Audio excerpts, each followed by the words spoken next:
What's going on, everybody? Welcome to another episode of the Chop Sports Daily, coming to you live from the Flipping Made Easy studio in Matawan, New Jersey. It is Sturch, it is Gooch, it is Dina. We are back. How was your weekend, Gooch? How you feeling, bro? We're good. I'm feeling run down a little bit. I worked a lot. Yesterday, I just sat in bed all day and thought it would be refreshing to do that, but now I'm just like lethargic. I thought you played tennis. Yeah, well, I did get my ass beat in tennis. I wasn't going to bring that up because it was. Well, I'm just saying. I only bring it up because showing that I've had. But yeah, I went out. That was early in the day though, so I went out. Okay, so that's why tennis maybe early, came home, and then laid in bed all day. Got it. Yeah, got it. Yeah, so weekend comes and goes. We did do a little nice little watch party here at the studio on Saturday. Shout out to those who were here. It wasn't a big party. Like I said, I wanted to keep it kind of small, quaint. So it was myself, Dina was in the house, you and your boy Rob showed up at the end. Whatchamacall, Chris Payne, Tommy D brought Fireball like he's a friggin' 8th grader. What is that? Like, come on, just drink beers and that's it. Like, there's no reason to indulge in that kind of. If you're gonna bring garbage, whiskey, bring some Jameson or something. Dude, the hard shit, I just can't do it anymore. I don't know. I say I can do it and then I do it and then I regret it like minutes after that. Yeah. So anyway, had a great weekend though. I think it was the weekend that I needed. I felt like it was a nice little refresher. Spent a lot of time with the family, with the kids. It was great. It was fun. My family mystified at seeing me drink coffee. That was the first time they ever saw it. I tried it. My dad had asked me, he's like, so when you go and get coffee, how are you ordering it? I was like, well, I'll have you know, Pop, that the only time I've ever gotten coffee, Gooch has been right next to me. So I kind of just like, hey, give me what he's having. Yeah, I want to put a disclaimer. But like I said, and I told him, he's like, get it light. And all of a sudden, I got it light, and you're like, we'll make our own sugar or Splenda or whatever. I said, yeah, we did 4 Splenda. My dad was like, 4 Splenda? You know, are you okay? Are you well? So here's the thing. When you go to, I guess, Madison Square Garden. That was the MSG. Yeah, our second time. MSG. And when you go to MSG and you order a coffee from the Dunkin' Donuts there, you get a fucking gallon of coffee. So for you to actually sweeten your coffee regular, it's 4 times larger than a small coffee from Dunkin'. So I would normally put in 1 Splenda. Now this one, it required 4. It was a little on the sweet side, but I know that you're a rookie. So I'm like kind of easing you into the coffee world. You don't really want coffee that tastes like coffee out of the gate. Little by little, you'll get there. But Dunkin' Donuts is coffee, starting to adjust. Dunkin' Donuts coffee is the most overrated coffee in the fucking world. Is there a lot of hype behind the Starbucks stuff? I hate Starbucks too. You hate Starbucks. Some people sit in line. Dunkin'. What? It's just more expensive Dunkin'. Honestly, I think I don't know, man. These lines are ridiculous. I think Starbucks is a better quality bean, but it's a little rough. I would say that we should probably talk to somebody like, I don't know, Eric LeGrand, since today we're going to be talking a lot of Rutgers basketball, Rutgers wrestling. Rutgers alum Eric LeGrand has his Believe coffee in Woodbridge. So shout out to him and shout out to, let's make a deal so we can get some new coffee in this house. I mean, what do we got in here? This is like the normal. It's like Mountain Green Fresh something. And where do we get it? I ordered it. I'll tell you got this. that? Yeah. You got that crap? There's another thing of coffee out there, but also you go. I'm not a snob. I have no idea what Costco's got. You get like 90 things for $5. Like the little pods? Yeah, bro. Yeah. I get those on Amazon. They're super cheap, but they're good. They're the Amazon Keurig brand. Keurig. Okay, we're in. Just also, if you are watching this video right now here on a Monday morning, please be sure to like the video. Had a nice little bump ski on Friday. We had Kyle in here, and that's up, and there's nothing over there to shoot towards. But we had Kyle in here on Friday along with Scoop. We had a great view count on that. Over 500 people tuned into that show. Great. Grand, wonderful, so happy about that. But the subscribers went up about 15, so we're sitting at around 736. Tommy D said, my mother said never go anywhere empty-handed. Well, fine, just bring beer like a normal human being. I don't know. I bought Fireball, and then by the time me and Payne got a bite to eat at MJ's, by the time we got back, these two were banged up drunk. Banged up because slaughtering shots. I had my first shot minutes before you guys walked. You were hammered too. I heard it in your voice. Oh, I was tired. For sure. I mean, like, I was tired. But I did get here at like 12:30. I don't even remember the second half of Saturday. Well, you Ubered, so I had to like ease up. You know what I mean? Like I was like, I'm fine. This is fine. I was like, when the pay-per-view ended, I was like, oh my God. I mean, yes, could I have slept on the couch at the studio? Sure, but I'm 36. I'm an adult. I was like, I don't want to be, I don't want my daughter waking up in the middle of the night and like, where's daddy? Oh, he's just drunk, passed out in the studio couch. Dave is growing up little by little. Your boy's growing up, mom and dad. But anyway, so we had a good weekend with that. So the YouTube, there's a little bit of more of an echo in this room today. I don't know if you guys can hear that over the airwaves. Probably not. The lighting is different too. The lighting is a little different too. We broke down the studio on Friday thinking we were getting the desk. And my uncle, this is on me. I should have followed up with him rather than just take his word saying, hey, we're coming Friday. He said he was going to contact me on Friday instead of bring the desk. So we broke down the entire studio and then we brought it all back in and we left it like kind of bare bones. So it's easier to make the transition to the desk and the new camera angles and all that good shit. Can't wait. So yeah, the UFC viewing party was fun. We had a good time. Payne and I rekindled, I guess, because I haven't seen him in years. What, is rekindled a bad word too? No, I remember some things now, and it was Payne hilarious. was the star of the show. Oh my like God. Payne, he's a funny dude. I've known him for a long time. Yeah, that was my first haven't meeting laughed with that him. hard in a while. First, he had a fucking joke for literally everything. So I thought I was sarcastic and like, oh no, I He might was be. You ain't mellow seen after shit. got But there. I could be on his level in terms of what I think to myself, but I don't say it. He fucking doesn't hold back anything. no. It's like we just met. Hey, here's this controversial statement that I'm about to make. Yeah, that's funny. Chris just said Tommy bringing antifreeze and wants a thank you. Antifreeze. I don't know why I said it like that either. It's antifreeze. Wow, what was that about? Not sure. Maybe I'm still feeling the effects. So anyway, that was cool. Other things I want to touch on real quick. Dat Chat, go check that out. Great app. It is social media day today because there's going to be a lot of people talking about kids being able to take their masks off for the first time in 2 years, right? So what I suggested is you just shove all the masks up Murphy's ass and, call it a day. And if you're timid, you can just bring your mask to me or your parent and they'll do it for you. But you can't say that on Twitter. You can't say that on Facebook. You will get banned. You will not get banned on Dat Chat. And they can't expose you I wonder for if everything. you'll get banned on YouTube though. Not really. I mean, No, we won't. No, shit. Are you kidding? People I've watched on this thing. There's no way. Which by the way, I was watching something with my daughter the other day and I was real happy to be home. I was like, yo, you want to just lay down in bed and watch this movie on a thing? And she's like, yeah, I want to watch. All right, cool. I didn't know what she was watching. So I just laid down and I was like half asleep. I was tired, a long day. I look up and she's watching like the Lego heroes, right? And it's like Iron Man and Joker. And like, she likes that stuff. And I'm like, some of this stuff is cool. Next thing you know, I turn around for 1 second. I look back up. There's shooting. There's stabbings. There's blood everywhere. I'm like, that what am I Lego doing? movie is no joke, Dude. It's definitely no Dude. joke. That is an adult movie. Dude. I was like, oh, I'm the worst parent in the world. I was like, turn this off. She's like, but I'm like, are you out of your mind? No way. Or as Chris Payne would say, are you out of your mind? Oh my God. All right. So, also coming to the Chop Heads Combat Sports podcast later on today. We'll get more into it. We'll touch on it today, but we do want to welcome two brand new sponsors, the Dudes Gourmet and the Feel Good Factory. So those guys are going to be sponsoring that show. You'll hear their commercials throughout the network, but specifically our show over there. Great product. Their seasonings. They got the Feel Good Factory was the ones that did the whole CBD thing that I tried the other day, or not the other day. It was like weeks ago. But yeah, that was an experience in itself. They got all sorts of awesome product. We'll plug them more when that time comes, but definitely check out Chop Heads Combat Sports. Recording today, we'll dive hard into the Colby stuff. We'll talk about AEW Revolution last night. We'll talk about all that good shit later on today, and it'll be released tomorrow. The Knicks one. Anybody care? No. Okay, cool. Because I faded them, and of course. I mean, as soon as you fade the Knicks, they win. It happens. The Nets are every below time. 500. I feel like Nets. that's the bigger news. That here. is the we all bigger know news. the Knicks suck. The but Nets, we knew the Knicks stink, right? But the Nets being under 500 is topical because they're supposed to be this world-beating team, go right to the championship, and then they make the trade for the, quote, better player, and that said better player has not seen the court at all, right? So I don't know what people are excited about. Well, when Ben Simmons gets back in the playoffs, is he going to get back in the playoffs? That's what they're excited about. If Ben Simmons does play for the Nets, good. So he's going to come they're back. They're going to be a team that's tough to take out in the postseason because anytime you have KD, he's the best finisher in the NBA, I'd say, in the fourth quarter. Or just the most impossible guy to guard. So you got KD, then you got Ben Simmons, who's terrified to shoot, so they don't really need him to. Well, we don't know about Kyrie yet. Yeah, well, we'll find out. I guess we'll find out sooner rather than later. But we're in a situation now, Booch, straight up. The Nets might fall hard enough to the playing game.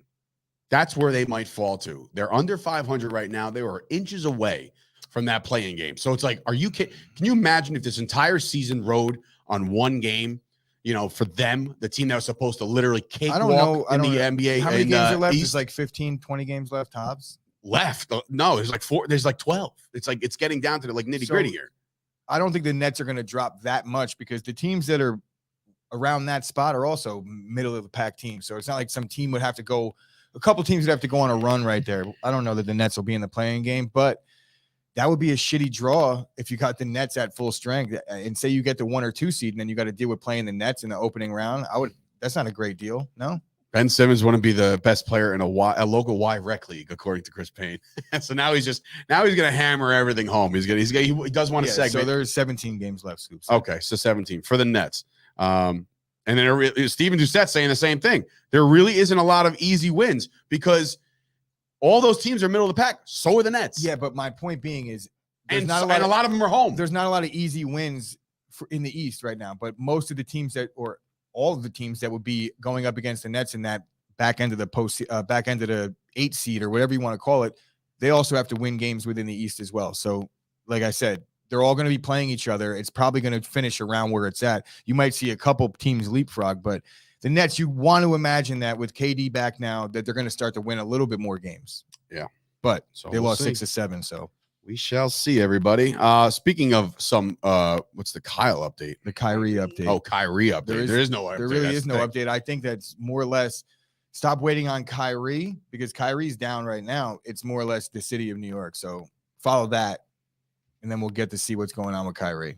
Good old New York. All these nurses going to get their jobs back. So if Kyrie gets allowed back, I mean, I guess that's because you're being sarcastic, right? Yes and no. I don't think anybody gets their job. They're not going to, but Kyrie also wasn't fired, so he's not getting his job back. He's just being allowed back. Truth. Okay, but remember, he can watch from the stands. Can't play though. So with no mask, can't even play. So I mean, it's tough sledding out there for Kyrie Brooklyn. could watch from the stands. How come I wasn't able to without showing my Vax card? You did. We were in New York. I understand, but I also had to show my Vax card to get into the Garden. So maybe he's vaxxed. I don't know. Then he would be playing. I have no idea. All I know is that was the joke last week that he can watch the game from the stands, but he can't play in it. So whatever, doesn't matter. Speaking of better basketball, there was some awesome things went down for Rutgers over the weekend. This will be obviously covered more by, I don't know, Jimmy Palumbo will probably talk about it today. Also, the Cross Court Cast will talk about it on Thursday. But we're here to talk about it now. All of a sudden, the Rutgers Scarlet Knights have a double bye in the Big Ten Conference Tournament. First of all, why do we need double buys? Is that a thing? Like, why does this have to be a thing? It's definitely a thing. I mean, it is a thing. I have but no idea what the criteria is to get a double bye. I mean, Scoop will probably are they that good within the conference? 12-8? I mean, I think their seed is 6. So 6 gets a double bye. 4, maybe 4. I don't know. I was just looking at the bracket before. I have to look at the bracket. I'm sure I'll be able to figure out exactly. All I do know is that with the double bye, they'll get the winner. I saw the bracket and how it plays out. They probably got themselves like not easy. Nothing's easy, but like they probably could win their first game when they start playing. But chances are that next game into like the semis is going to be either Michigan or Illinois or Purdue. They are 4. The top 4 teams get a double bye. There it is. Boom. Done. Dina on the book right there. Okay. So unless that was a comment. It was the comment. Oh, all right. And a comment simultaneously. But anyway, so shout out to Dina for the quick trigger fingers. Double bye right on the bubble. Yeah. Double bye right on the bubble. So I want to say, yes, I just lose my train of thought. Yeah. So anyway, the Rutgers Scarlet Knights are looking to make the NCAA tournament. That seems to be a thing, just like last year, which, by the way, I was talking to Jimmy on Friday, and I was like, man, when's the last time Rutgers made it to the tournament? He goes, last year. And I was like, what? He goes, don't you remember like when I first started the podcast, like the hype that was around? I was like, holy shit, you're right. And I totally forgot about that. That just goes to show you how irrelevant it was. But this year feels a little different. I said that once about my Cowboys, and that turned out to be completely the same. But this year, the Rutgers Scarlet Knights look to do some damage in the Big Ten tournament. Staying on Rutgers, they're going to play Iowa, most likely. I saw the bracket. I didn't see Iowa on the top. I saw Illinois. I saw Michigan. That doesn't matter. Doesn't matter who they play because the double bye is big for them, and they get to sit back. Kick Tommy out of the group. Why? What's he doing now? He's an idiot. Where's Don? Oh, Jesus Christ. All right. Well, that's Tommy's about to be fired off of multiple podcasts today. But in any event, All right, so staying with Rutgers for a minute. Obviously, it's not all good with Rutgers. We did watch the Rutgers Big Ten wrestling tournament on Saturday. Unfortunately, our boys, John Paz, losing in the first round at his weight class, and then our newest guy, Greg the Hammer Bolsack, lost in the second round. So unfortunate for them. Shout out to Sebastian. He won his weight class. No, I'm sorry. Rutgers, Rivera won 2 matches and then had a injury default, forfeit. But look, I think he had a knee injury going into the tournament. There was no real reason for him to continue and possibly get more hurt. Nationals is in 2 weeks, and that's what all these guys are gearing up for. If you looked around the tournament, it was unprecedented, the amount of guys that were bailing after losing in the first round. You could wrestle back and earn your place that way, but with a lot of guys that already had qualified for the Nationals, there was really no reason. Like, for example, Paz got a forfeit in the second round on day 2 or day 1. I'm not even sure how it the wrestlebacks or whatever. But the wrestlebacks, Paz didn't even have to wrestle, and because of his seeding, he ends up qualifying for the national tournament anyway. So all is not lost for Paz. I mean, like, he's had a tough stretch of things, but you said he's hurt. Yeah, I mean, he might not like to admit it. Yeah, like, he might. There's something off. There's something going on. It's definitely something going on. And shout out to him for being a warrior and just keep going out there day in and day out and just chugging along, right? And the Big Ten tournament, you've seen those guys, bro. That's the national tournament. There's a couple guys from other conferences that you'll scatter in there, but Rutgers has the best. The Big Ten has by far the best wrestlers in the country.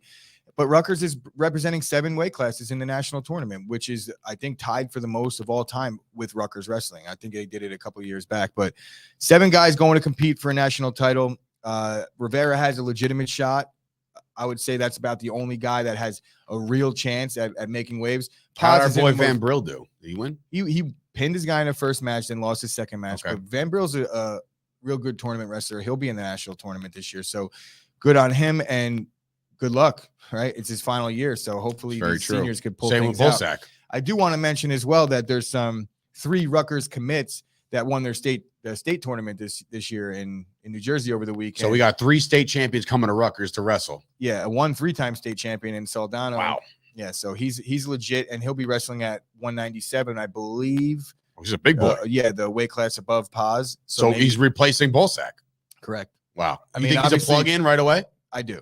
Nice. A guy like as a freshman. Yeah, he's a True 3-time freshman. state champion. He's coming to make some noise, no question about it. That's probably one of their best wrestling prospects they've gotten over the last 5-10 years, and that says a lot because they've been doing real good in recruiting. Yeah, no, they've been Also, been on the map. I'm gonna slide in his DMs and get him some merch. Yeah, baby. let's do it, baby. Look, there's a lot of these guys are coming on. I know Grasso hit us up with another Rutgers defensive player, and we're gonna be talking to him too. Like, so it seems to me. And I'm not saying this just to say this, and I know the keep chopping thing, it all kind of coincides, but it seems like we're going to be Rutgers heavy. I mean, obviously, if other schools come on board, great. But I want to represent the entire Rutgers wrestling team. That would be my goal. I know that football is a bigger thing, but right now I think that there's a lot of talent on that Rutgers wrestling team, and they're underrepresented. And they don't get enough burn. You're right. They're not getting enough burn. You can't get the radios to talk about them. They're ranked top 15 in the country all year long, and nobody's talking about them. And you got Rutgers basketball, they're doing well too, but Rutgers basketball didn't have the season that Rutgers wrestling had. And when you look at the two right now, the buzz is like how great Rutgers basketball is, and there's a lot of disappointment surrounding the Rutgers wrestling team, which I find a little off because, like I said, 7 guys going to nationals. They maybe didn't place as well in the Big Tens, but look, they're kind of new to this whole Big Ten thing. These teams have been going at it for a long time, and I think Rutgers represented themselves real well in the tournament this year. Would you say Rutgers wrestling right now has the most potential to be a national champion over the rest of their sports? No. Honestly, I don't know that there is a... No. I'm talking about all their sports. Out of all their sports, who's the closest to a national championship? Well, I'm pretty sure the field hockey team is ranked in the top 5. Soccer, I believe, is pretty good too. There's some women's teams that I'm pretty sure have done well historically. As far as male sports, I would say wrestling is probably their best right now. But looking in the conference, like, are they ever really going to take out Penn State, the Michigan? That kid is huge, by the way. I watched him finally. Oh, Gable Stevenson? Oh, my God. No. The kid from Penn State. Which one? The one that was in Paz's bracket. Oh, Lee? No. Why am I getting his name wrong? I'm blanking too, but he had a double. Anyway, he lost in the final. I know, but I'm saying Why can't I think of his I can't think of his name either. But anyway, so Rutgers wrestling back on the map. Keep your eye on all of our guys heading. Jones. No. Brooks. There it is. Brooks. Jones, Brooks, whatever. Aaron Brooks. Wow. Good call. Former quarterback stud, by the way. Yeah, so Rutgers basketball, they start their conference tournament, I believe, this week. Yes. No, Yes. wait. No. Oh, Yes. Rutgers basketball? Yeah. Absolutely. The Conference tournaments are all underway because Selection Sunday is coming next weekend. So that's all got to happen. Okay. This week. Yeah. So it's all going to happen this week. Big week for Rutgers. So pay attention to that. And speaking of college basketball, be sure to look on the Chop Sports Facebook page. And there is a pinned post, which is Scoop Espo's big ass college basketball pool. It's huge. You win a lot of money for $200 a box. $200 a box. It is a little hefty. But again, you could make that back literally in the round of 64. Honestly, like you can make it all back with some good numbers. Yeah. So Scoop saying I'll be running a pool. Yes, that's my plug for your pool. So that's let's go back to Saturday. What we did on Saturday night. Colby Covington victorious, as I predicted, not as the knockout that I wanted, but as predicted. Colby Covington takes out Jorge Masvidal. This we'll dive deeper into the entire card later on when we record with Tommy, but this card was good. But the main event, it one fight of the night, which I was kind of surprised. Not surprised, but like I felt like the RDA fight could have won fight of the night. 100% was the fight of the night. Should have been fight of the night. Yeah, but I mean, and it wasn't. But they gave it to Covington. So Colby did great. You know, he did exactly what he thought he was set out to do. All you had to do was take this guy down and just sit there. You know, I know there's a lot of memes going around about Colby just riding him for 25 minutes, but look, that's not exactly. That's not really how I saw the fight go down. I do think that Colby was smart. He was very selective with when he was going to stand with him. One shot took him down to a knee. I mean, no, he got fucking dropped. That was like, I got to give Colby credit. Hard more credit to Colby because it was more of a prayer from Masvidal. At that point, he was already gassed and he got drilled. Colby got drilled in his chin, but Colby's always shown the ability to weather that kind of deal. With the Usman broke his jaw and he wouldn't go out. So Colby's a tough dude. He's game. But that was exactly how I said it was going to go. I said unanimous decision. He's going to just kind of press him the entire time, be selective with his stand-up. But he did well. I thought he did a lot better than I thought. The fight went better than I thought it would for Colby. I thought there would be a little bit more risk involved with the stand-up. But Masvidal, I got to say, man, looks fat, looks out of shape. I know he's a little bit older. But, dude, you got one of the biggest fights of your life, a grudge match, and it didn't even look like he trained for that fight. Masvidal, you know, to his credit, after the fight said, like, you know, I wasn't ready for all that. Like, I gotta stop. I gotta do better against these wrestlers. Like, it's not, you can't just go out there and expect to be in shape. Running on the track is one thing, but you got to get out there, man, and wrestle. He's got to be wrestling. But at 36, it's how hard is it to reinvent yourself against a guy that's been wrestling his whole career? They could fight 100 times. Colby had a full gas tank the whole fight. Jorge looked like he didn't care. You know what's funny? The UFC put out a tweet like immediately as soon as the horn went off for the end of round 5, and Jorge sprung up and was like up on his feet. And like they're like, look at Jorge, ready to go another 25. Like, bro, you just got worked for 25 minutes. Don't come to me and say all of a sudden you got another win. Yeah, you ran out of time bro. He was ready to go shower. Yeah, right. Colby's got pictures on the strip. He's out there with his sister and his team, and like he is the king of Miami. He gets the job done. He did exactly what I thought he was going to do, and hopefully sooner rather than later he'll join us on the podcast because that was a phenomenal win for him, a phenomenal win for his career. The post-fight interview calling out some Louisiana swamp trash in Dustin Poirier. I don't know if that's the next fight they give him. I don't think he can call him out all he wants. Who does he want though? Khamzat's now booked up with Burns. I say what you see out of these guys right now, he's not going to get the Usman fight, right? So what is he going to do? Is there a bigger fight for him money-wise? No. Poirier's down to make some money. The prize fighting is what it ultimately is at the end of the day. If you're not the champion, what are you doing, right? You're going to make some money, and that's what right now Colby put himself in a spot where a couple fights, you beat Poirier. That's a big win. I know it's not in the weight class, but regardless, this is how the UFC works now. You beat Colby, you beat Poirier and Masvidal back-to-back, settle those grudge matches with 2 wins. Now you're looking in a much better position to start talking about a title shot. I think that Khamzat gets the next title shot if he beats Burns, and I think he deserves it, as crazy as that sounds coming from me, because I'm typically the guy that says you need to win 10 if other guys have won 10 and don't get the shot. I'm with you on that. Leon Edwards belongs there as well. So there's a lot. I guess that's the only other fight we could make for Masvidal really at this point going forward is the Leon Edwards fight because of that whole 3-piece in the soda. But you mentioned that they got fight of the night, and I can't get off the MMA topic without at least bringing up the fact that RDA RDA against what was his last name? Moicano. Bro, that kid for being on 4 days notice or whatever it was, like that dude, you didn't expect a fight to go like that. It's almost as if RDA, and I'm not saying he let the foot off the throat or the gas off, the foot off the gas or anything like that, but I almost feel like there was a complete underestimation of this kid, and he almost got it done. Like he went all the way, the distance fight, 5 rounds, co-main event, like he looked like shit. I mean, they almost stopped the fight 3 different times. Well, look, I don't think that RDA underestimated him. That dude's just a tough guy. Some people you have to really fucking knock unconscious, and he couldn't do it. The guy had incredible gas tank for a guy that took the fight on a week's notice, right? And he really did break RDA's nose. It was like 30 seconds to go in the fight, and that left hand that landed on the bridge of RDA's nose almost changed everything. Like he literally almost got the finish right there. Closer, just as close. Well, maybe not just as close because he died twice in that fight. Right? Like he literally had to get resuscitated. Yeah. Payne said I channeled my inner Tony Romo. I was like, I hope he gets starched. And 1 second later, Gonzo. Yeah, you were like, I hope he gets starched. And I was like, oh, it's imminent. Bink. And that's all she wrote. Oh man. So yeah, we'll talk more about the UFC later on today with Tommy when we record that podcast. Be sure to subscribe to that now. If you're watching this video right now, like the video, subscribe to the network, and subscribe to the channel. We appreciate you there. Before we get on with the rest of our show, Chris, you got it? I got it. All right, let's do it. By the way, you have officially been ranked higher than me in the Manscaped read according to my own family. It says your reads are way better than mine. I'm so reserved. I should be more like you in this regard, but have at it, bro. I also got a text message from Ashley on Friday. So excited that I did the read. So now the pressure is on, people. Oh, boy. But support for the Chop Sports Daily is brought to you by Manscaped, who is the best in men's below-the-waist grooming. Manscaped offers precision tools for your family jewels. Manscaped recently launched the ultimate men's hygiene bundle, the Performance Package.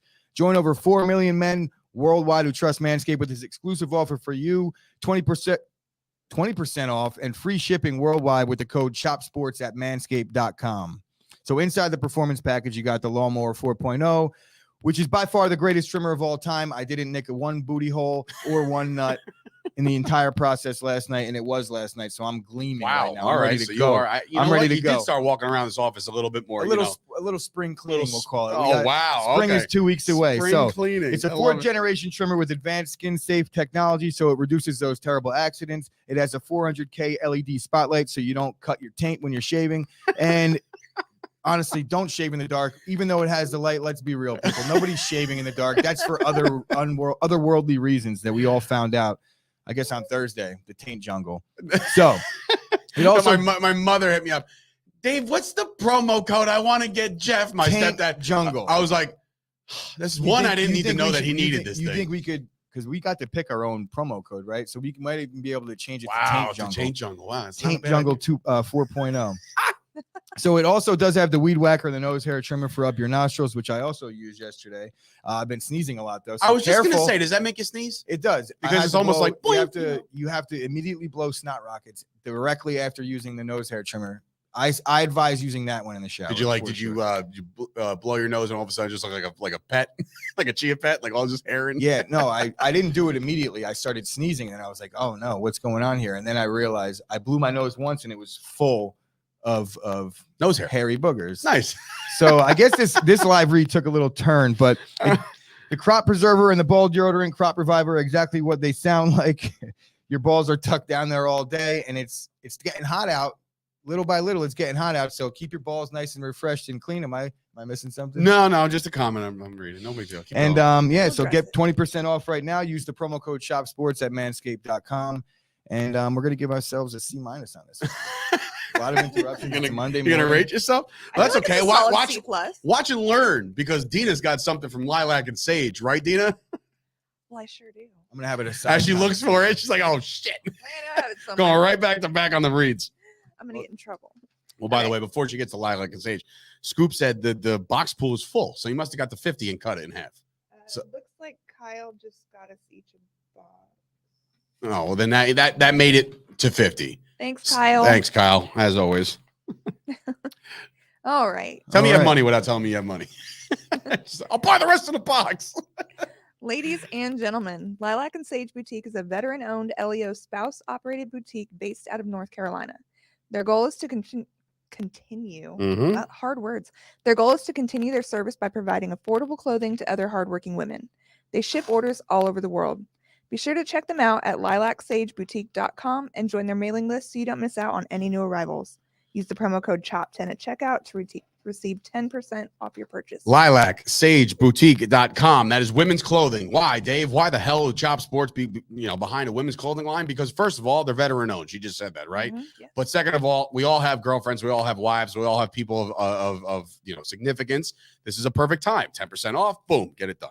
So thank you, Dina, for that. So how about a little update ski? You knew that was coming with the MLB lockout, because why not? Because it's every day there's something else.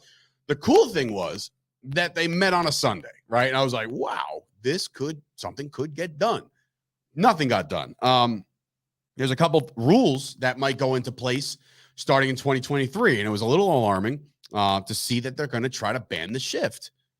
I am all for this because I hate the shift, but imagine being a baseball player who has to deal with the shift. You said, who was it, Votto? Gallo. Gallo. What did he say again? He said that he doesn't mind the shift in the infield, but stop putting a fourth outfielder out there into short right field and taking away base hits. People want to say bunt down the line. I say, yeah, definitely. You but could, but at the nobody end of the seems to day, do that. Don't know why. You could shift the infielders and there'll still be the bunt down the line there. But when you rope one to short right field and it's like on a line and you one hop and it's an easy out at first base, I do agree with him on that. I don't think they should get rid of the shift, though. I think they should alter what teams are allowed to do, because it does add an element of the game where the hitter should be able to adjust to that. But like I said, I maybe agree with, you got to keep people in the infield.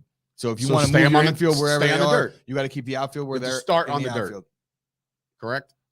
Well, I don't know, because a lot of teams don't have dirt in the it's not like a it's just what team doesn't have dirt? Most. So What? Yeah, it's a little bit, you'll see what I'm talking about. Like the bases have the dirt sometimes and there's like a grass infield. So I guess you could stay. There's not a lot of them. No, I get what you're saying now, though. I was kind of not understanding exactly what you were saying. But no, there's a line. You can't keep them on the dirt because like infield back is on the grass sometimes. Like there has to be a fake line or something drawn where like what they did for hockey when the Brodeur kept coming out of the crease. You don't know what I'm talking about, but like when he kept coming out of the crease and playing the puck at the other side almost. But now they have a hexagon. But you can't, something to that effect. You can't, or you can't go outside. You can't make it be on the dirt, because if there's in double play depth, sometimes people play on the grass anyway. So no, but we'll see. I didn't really read too in depth about what they were actually doing with the new rule changes. You said it was 2023. That kind of sucks for the players this year, if there even is a season this year. Yeah, well, it's getting kind of. And no, bigger bases is straight up an injury situation. It's avoiding injuries. Just do a bigger first base and third base. No, just first base. Just like do a double base like they do in softball. Count this as one of the things that nobody at all should care about. Okay, I'll put that on that list. Yeah, like nobody should care about this except for the players. This has zero effect on the game. Hawaii Mike coming out. Put lines all over the field. Make guys wear color-coded cleats so we know where they can stand.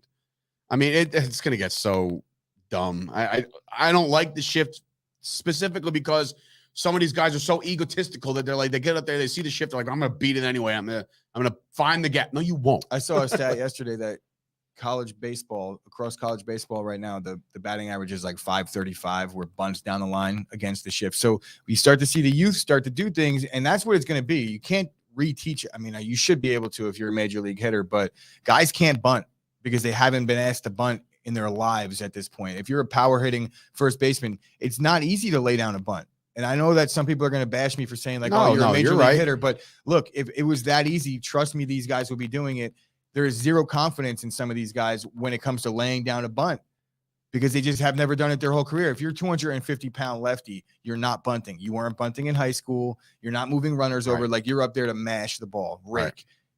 You can't expect a guy to start doing that against the best pitching in the world. It's just a lot easier said than done. Yeah, Chris just said if your third baseman is playing shallow center on a lefty, bunt for a double.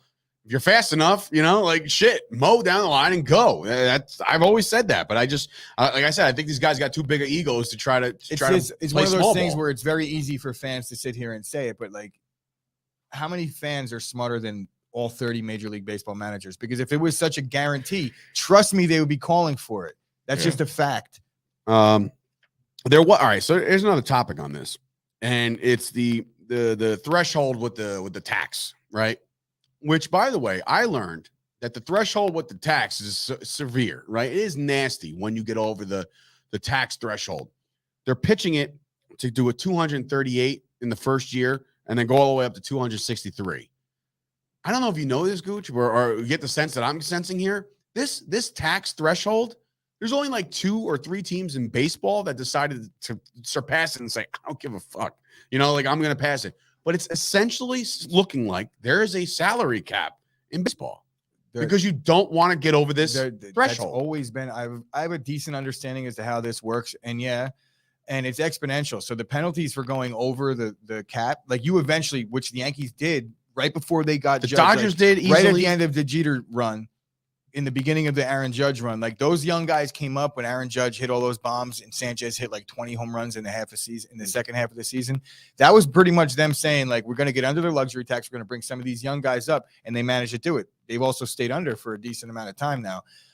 It's time to change that. It is. Because we need some guys in New York, but it's all about getting the right guys, because you could be over the luxury tax and like guys like Stanton, guys like Cole, like most likely the back end of their contracts is really going to affect us negatively and impact the ability to sign newer guys. So it's another thing that's crazy is that the owners want the luxury tax because it drives the salaries down. So you got to, it's like just a built-in thing where, you can't have teams going over because it's like, oh, but the fact that there's no floor is crazy because you got teams like Miami, Baltimore, Pittsburgh, teams that haven't been relevant basically ever, right? And, you know, Marlins obviously won the World Series in like early 2000s, but like those teams aren't relevant anymore, right? So here's a fun fact.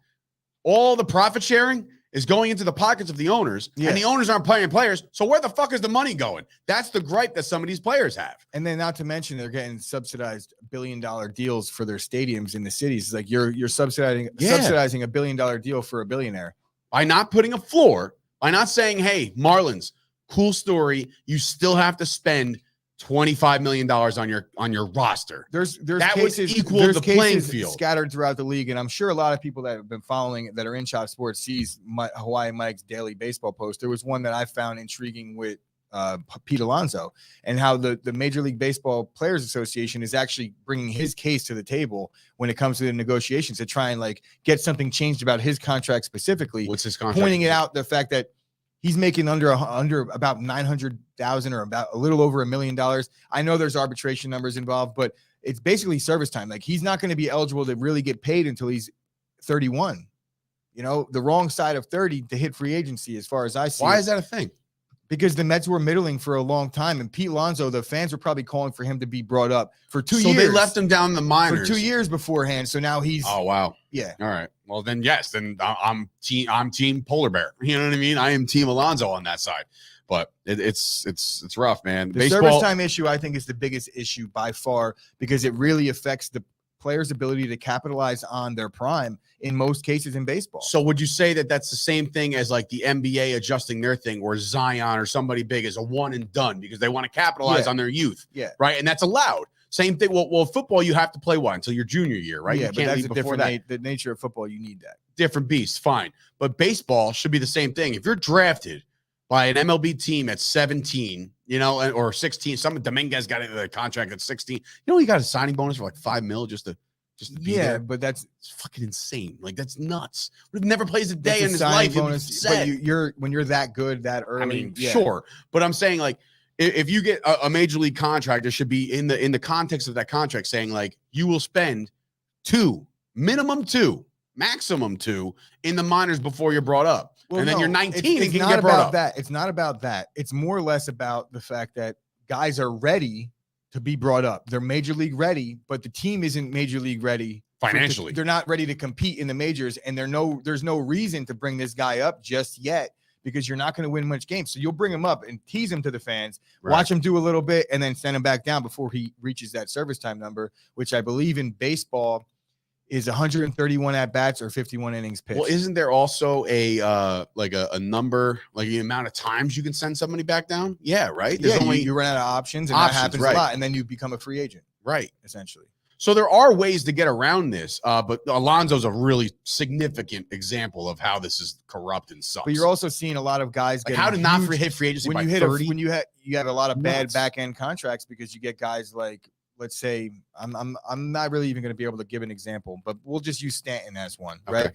Stanton signing that deal at probably 28, 29 years old. You get a 10-year deal. Stanton getting a 10-year deal at that age, to me, it's bad business for baseball because they're keeping him down so long that it's like you should have been giving this guy his contract a little bit earlier. So the end of the 10-year deal, he's 34. You understand what I'm saying? Well, like, what about homie that just signed the bigger deal, the 13 or 15 year or something crazy? Which one was that? Tatis? No, it was Franco, maybe. Well, not even. No. What about what's the Tampa Bay kid? No, well, that too. But like we're talking about Soto turned down the $13 million. No, I'm talking about. I mean, I know for a fact the big 13-year deal was signed right after the postseason in Tampa Bay. Didn't Bryce just do that? Yeah, but I'm talking about. Now let's run this back real quick. Are we talking about a veteran getting his second or third contract? Because then we're talking about Bryce Harper. No, what's the kid that came? Oh, Machado. Wasn't that the big long deal? Wasn't that a long deal in San Diego? Yeah, but they're pretty much all long. But was that his second deal? It was his first free agent deal. But so I'm saying, how old was he when he signed? Probably 27. He was 27 when he signed that shit. So he's got a deal that's going to take him until he's 40. Yeah, that's rough. But then you have a guy like where you see what Tampa Bay started to do, and Nationals try to do it with Soto. You offer like a team friendly deal at like a huge number. So when you see $400 million in front of you, you're like, oh, how can I not take that? But it's over 13 years. And the kid's 20. So that's a big risk on the team because it's guaranteed money in baseball. But if it works out, then you got this guy that would hit free agency in 6 years, 7 years, that's locked up for 7 more years at that point. If he hits free agency in 7 years, his contract will be double. Wander Franco, 11 years, $182 million, which, by the way, you said, no, you didn't say anything about this contract. You said the Soto deal was a little bit of a robbery. And we say robbery tongue in cheek. We all know these guys are trillionaires at this point. But like, the what? Yeah, I mean, Soto's not. Soto will be. Yeah, I'm saying, but like the contract that he denied was 13 years, not enough money. You could be like, oh, look at the dollar amount at the back end of it. It's like that's a lot of money to turn down.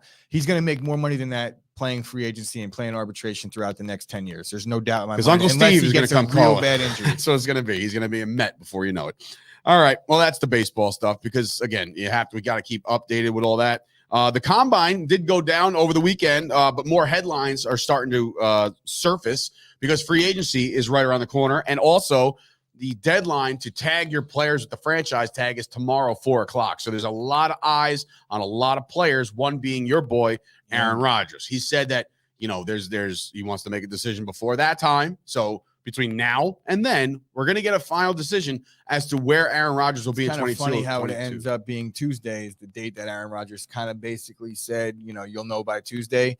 And I think he's just waiting on the Davante Adams thing. They need to tag Davante today or tomorrow because otherwise you lose that exclusive window to negotiate. If you're the Packers Gutenkoost, right? Your GM out there, is the priority no matter what to re-sign Davante Adams long-term, regardless of who the quarterback is?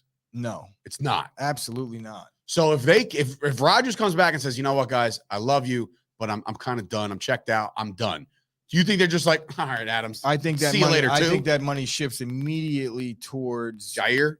Jair's already getting paid. We know that. We read that this morning. Yeah. I think that shifts towards maybe a Von Miller. I think that there's other things. If Davante walks, I think the plan B has to be, look, guys, Aaron, we're going to give Von Miller a ton of money. We're going to give Jair a ton of money. We're going to pick out another receiver. We'll go get him for you. That's how I think it's going to play out. I don't think Rodgers is definitely going to be Chris Godwin. There's not going to be any lag. That's what's going to happen. No, but look, there's some maybe a little Amari Cooper action. Hey, I'm tired of, that's another story in itself, but I'm so tired of people saying there's rumors out there that X, Y, and Z team are interested in Amari Cooper.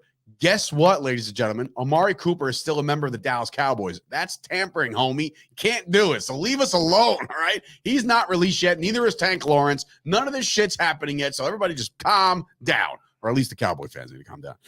Stimmy comes in. What up, Stimmy? Good morning. I feel like I'm actually surprised. I'm actually surprised that there's a lot of teams out there that want to sign Davante Adams. Like, I'm not talking about teams. Why are you surprised? He's the best receiver in football. Because it just doesn't work out on as a Packer fan, I want him because I have an allegiance, but I don't want to sign this big free agent receiver at the highest contract value of all time because it hinders your team going forward. There's no doubt about it. I said it about Aaron Jones. But you're about to do that with him on the Packers. Of course. And like I said, I'm willing to make the concession on that because I think we're close and we could buck all the trends about receivers on their second and third contracts with the group that we have. We've been close. But understanding the dynamics of the way the NFL works, Davante Adams, you shouldn't be paying your receivers $30 million a season. It's just that simple. You need to pay 3 receivers $10 million a year, 12, 13 million a year, maybe one guy like 18. That's about it. You can't spend all your money in one place. And Davante is great, but if you look at the Packers' record over the last 2 seasons in the games that Davante didn't play, they're just fine. I don't even think they have a loss. I think that they're undefeated. I'm very surprised to hear this coming from you. Now, like I said, Davante leaves. I think there's a very strong chance Aaron Rodgers leaves. There's a lot of reasons why I want Davante back in town but the first move has the domino that everybody's calling Rodgers the domino. I think the domino is Davante Adams. Everybody doesn't know what they're talking about. I don't necessarily know what I'm talking about in terms of the dominoes, but I think that the Rodgers domino is not going to fall until we know what's going on. That's what I just said. Davante Adams is the first domino. Rodgers is here. If you don't sign Adams and he falls this way, Rodgers is like, all right.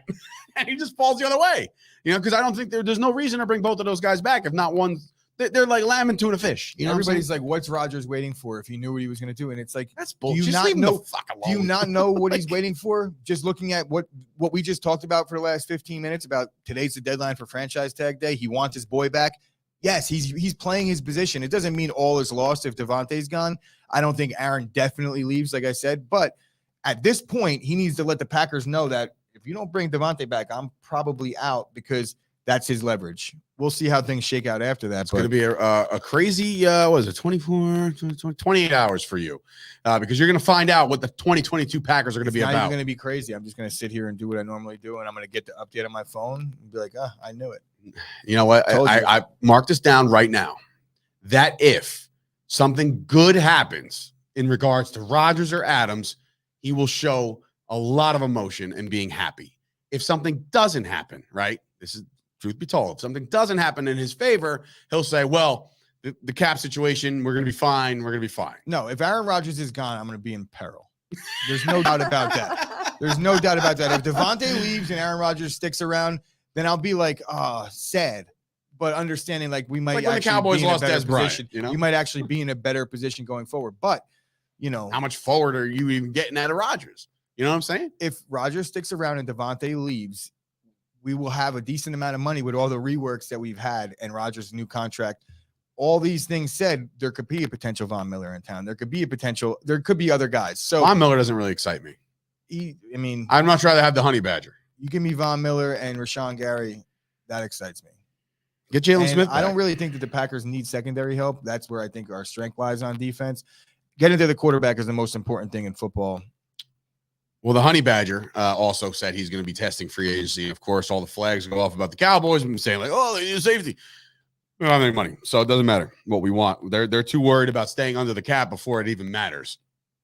That's the part that bothers me the most, is because there's a certain date on the NFL calendar that you have to be under the cap, right? It's not today. It's not tomorrow. It's not 2 weeks from now. But yet the Cowboys are so crazed about it. They're so hell-bent about staying under the cap. It's almost like the Yankees. Stay under the luxury tax. Oh, my God, we can't go over. The Cowboys are going to make all these premature moves and realize that they just are worse for it. I'm like wiping my hands clean right now of the Dallas Cowboys because I'm so sick and tired of them getting rid of their best players. And you know what's going to happen. Cooper's going to go somewhere, and DeMarcus Lawrence is going to go somewhere. They're going to win a fucking Super Bowl, just like DeMarcus Ware did. It's just the same thing. You let your all-pro best player go, and that's what happens. The Cowboys are pissing me off right now, and I don't really want to talk about them anymore, so I won't. How about that? So, yeah, the franchise tag deadline is tomorrow. So there's going to be some movement in the NFL tomorrow, or today, rather, within the next 28 hours of guys that are going to be tagged and stay. And whether the tag is something that they stick with the entire year, that's on them, but the tag usually is a placeholder for a longer-term deal. That's usually how it works.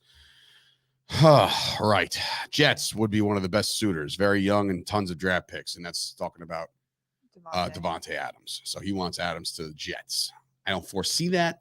The whole buying a house in Vegas thing, I don't really buy too much stock into that. Like, everybody needs an offseason home, right? And who wants to stay in Green Bay?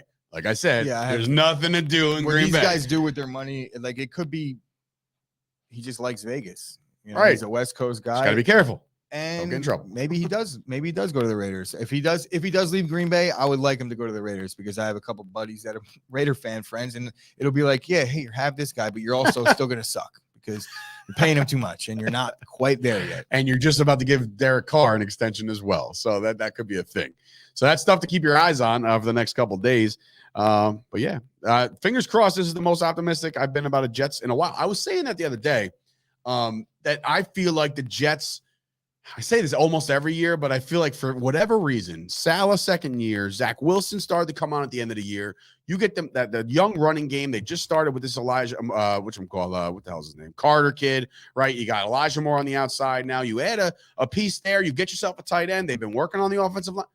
The Jets team could be okay, man. And in a division now where it's not, I'm not going to say wide open because Buffalo is going to be good for the foreseeable future, but you know, Miami looks to be in a little bit of a rebuild with Tua and that new coaching staff, and then New England, who the fuck knows what's going to happen with there? They lose their OC, their DC's on crack. You know, like it's a lot of moving parts in the AFC East, and the Jets can make some noise. And the draft capital that they have, 2 top 10 picks, they're going to make some noise.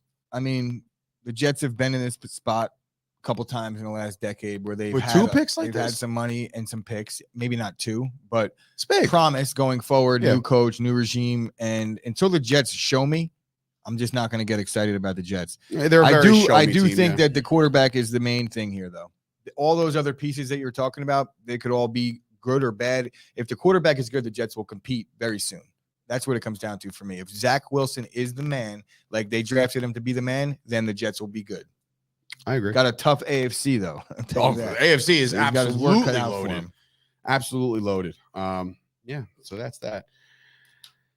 Anything else, Gooch? That's the show, I think, man. Yeah, I don't know. I'm trying to think. I'm sure that there's tons of things that I wanted to talk about that I'm sure as soon as we hit stop, it's gonna be like, oh, wait, hold on, one more thing. You know, like that's just the way it is. But we do want to thank everybody for joining us today. Make sure you like the video, subscribe to the channel. We did have a nice little boost on Friday. We really take a pic. Yes, that you're just seeing that now, Kyle. Yeah, no, they asked him to take a pay cut yesterday, and he said no.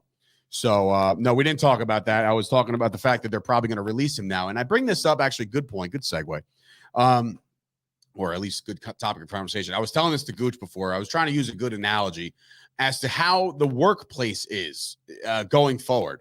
So, like, you offered Tank a restructure, right? Can you please do this for us? He came back and said no. Gooch, are you walking into work the same way the next day? Now, I'm not talking about the coaches because the coaches don't give a shit. But, like, do you feel a little hostility? Like you didn't want to help your team out per se? No, not one bit. I think in lockstep, most, if not all teammates will be on the players' side of things and don't ever expect somebody to take a pay cut because who the fuck are you to tell somebody what to do? I agree. He could have gotten a shitty deal early that he knew, you know what? He might have taken things like where I'm going to get paid at the back end and now you're asking me to take a pay cut. No. You want to restructure and move money around for me? Maybe we could have a conversation about that. And in fact, we could definitely have a conversation. So maybe they worded it wrong. But also maybe DeMarcus Lawrence is looking at the thing and being like, look, if you want me to free up some money to go get somebody, that's one thing. But if you just want to free up some money so like I could just stick around and we're going to be the same team, then no. You get what I'm saying? Like if you got like a possible guy to come there and play next to him and it's like, all right, you know, we want to bring this guy in. This will help us win a title. Then we need you to take a little bit less. Then he could look at the situation a little bit differently. But as far as the front office and the players, that's a completely different thing. Look what's going on with Major League Baseball. You think the players are going to go into work and be like, this is weird? It's like, no, once it's time to play. No, but it's been known that there's friction. Like now this causes friction, I think. Of course, but this is par for the course in the NFL. There's about a handful of players on every team that are upset with their contract. You play Madden, right? You would go through. I haven't played in forever, but you understand when you're doing franchise mode and you got to deal with like a disgruntled player. It's no different. You know, it's no different. It's right. The NFL. This has been things that these guys have been dealing with for their entire professional career, and if you deal with it wrong, then I guess that's on you, and teams will start to get the word on that. Yeah. But as of now, he's entitled to his money. Absolutely. If he got hurt, he'll get cut in a heartbeat. He might get cut anyway. So there's post June cut, they would be saving between Cooper and DeMarcus Lawrence. The Cowboys would save $39 million. So when do you see the players in football get to go up and be like, say you're on your rookie contract, right?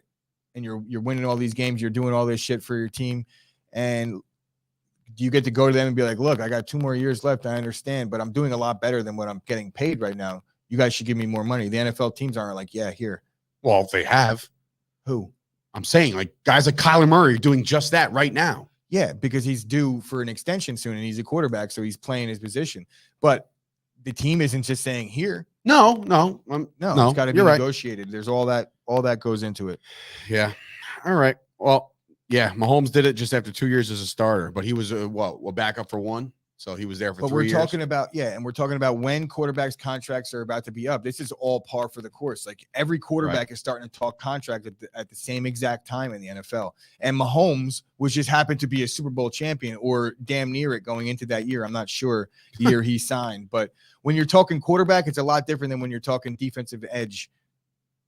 It's that simple. Right. You get those deals done. Kyle said Burrow might ask for another contract right now. 2 years in, he might come out and say, look, I can blast my knee all over again. I need some insurance. But he's also got a nice rookie deal. With a team like the Bengals, Burrow might be hard-pressed to get any type of money. He might be the future Cowboys quarterback. Because the Bengals historically have just not spent money. Correct. And I know Joe Burrow might be a different reason to spend some money, but they're not going to have any choice if you're going to keep him around.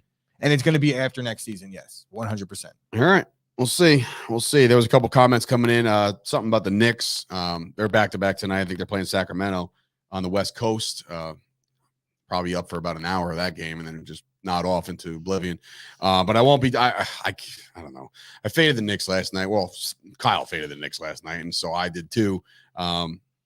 Suns with a bad beat. There's not the greatest day yesterday bet-wise, but it wasn't terrible. But we'll see. True or false? Deshaun Watson plays in an NFL game next season. True. False. He's done.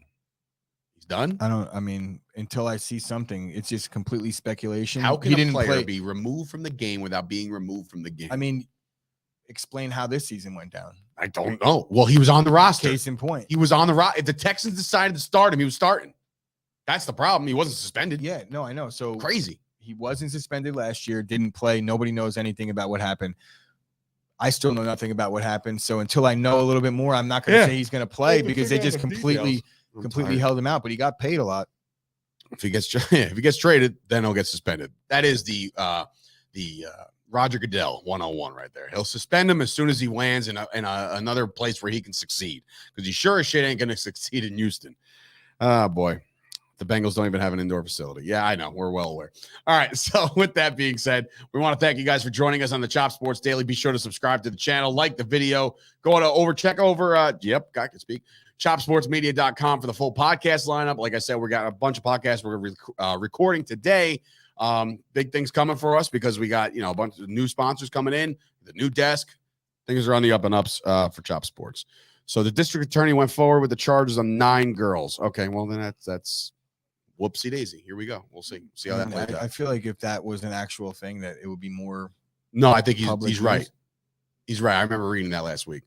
Out of all the cases, 9 of them are criminally charged. How'd they get that brushed under the rug where the public isn't all over it? Because they're talking about Aaron Rodgers' foot and Aaron Rodgers' COVID situation, and then the COVID protocols and COVID. And it's just, you forget about, I don't know, rape, domestic abuse, and all this other shit that they should be talking about, but they don't, because they rather talk about guys getting under the salary cap. It's going to piss me off. All right, I'm done. It's over. Sturch, Gooch, Dina. See you guys tomorrow. Like the video, people. Yes.